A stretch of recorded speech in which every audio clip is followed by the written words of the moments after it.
नमस्कार, आप देख रहे हैं न्यूज़ 18 का डिजिटल प्लेटफॉर्म और मैं हूं आपके साथ जागृति खंडवाल। इजराइल और ईरान के बीच जारी तनाव को लेकर एक बड़ा दावा सामने आया है। अमेरिकी अखबार न्यूयॉर्क टाइम्स की एक रिपोर्ट में कहा गया कि जब अमेरिका ईरान के साथ अंतरिम शांति समझौते के लिए बातचीत कर रहा था, तो उसी दौरान इजराइल ने कथित तौर पर ईरान के शीर्ष वार्ताकारों को निशाना बनाने की योजना बनाई थी। ये दावा अमेरिका के वर्तमान और पूर्व अधिकारियों के हवाले से किया गया है। हालांकि इन दावों की स्वतंत्र आधिकारिक पुष्टि नहीं हुई है और न ही इजराइल, अमेरिका या ईरान की ओर से इस पर कोई आधिकारिक प्रतिक्रिया सामने आई है। अब इस रिपोर्ट के मुताबिक अप्रैल में शुरू हुई युद्ध विराम बातचीत के दौरान अमेरिका की चिंता उस समय और बढ़ गई जब ईरान के दो प्रमुख अधिकारी, विदेश मंत्री अब्बास अराघची और संसद के स्पीकर मोहम्मद बागर गालिबाफ को कथित तौर पर निशाना बनाने की कोशिश की गई। अमेरिकी अधिकारियों को आशंका थी कि अगर इन नेताओं पर हमला सफल हो जाता तो शांति वार्ता पूरी तरह से पटरी से उतर सकती थी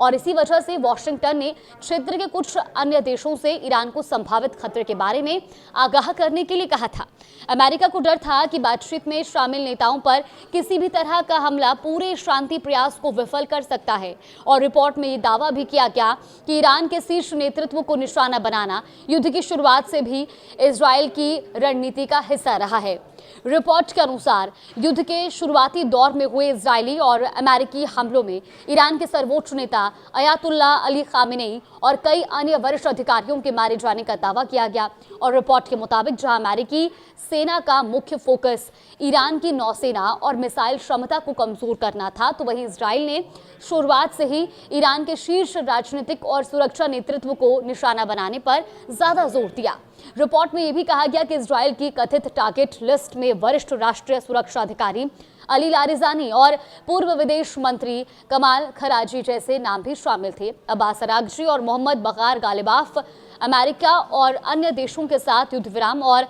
स्थायी शांति को लेकर चल रही बातचीत में अहम भूमिका निभा रहे थे और इसी वजह से दोनों नेताओं को कथित तौर पर इजराइल की टारगेट लिस्ट में रखा गया था। रिपोर्ट में एक अमेरिकी अधिकारी के हवाले से यह भी कहा गया कि जब ट्रंप प्रशासन को गालिबाफ के संभावित निशाने पर होने की जानकारी मिली तो उसने इजराइल से ऐसा कदम नहीं उठाने का अनुरोध किया।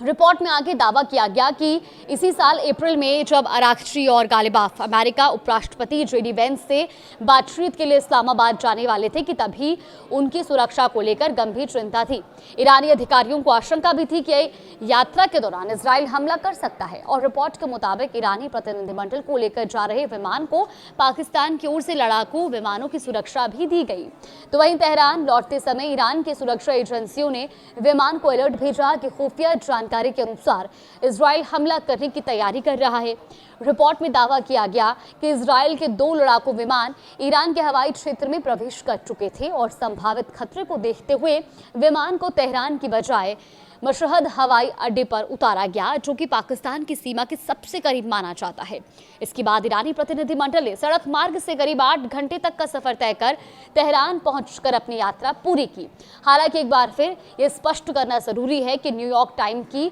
इस रिपोर्ट में किए गए इन दावों की स्वतंत्र आधिकारिक पुष्टि नहीं हुई है। इजराइल, अमेरिका और ईरान तीनों देशों की ओर से इस मामले पर अभी तक कोई आधिकारिक प्रतिक्रिया सामने नहीं आई है। फिलहाल इस पर आगे कुछ अपडेट सामने आएगा तो आप तक जरूर साझा करेंगे।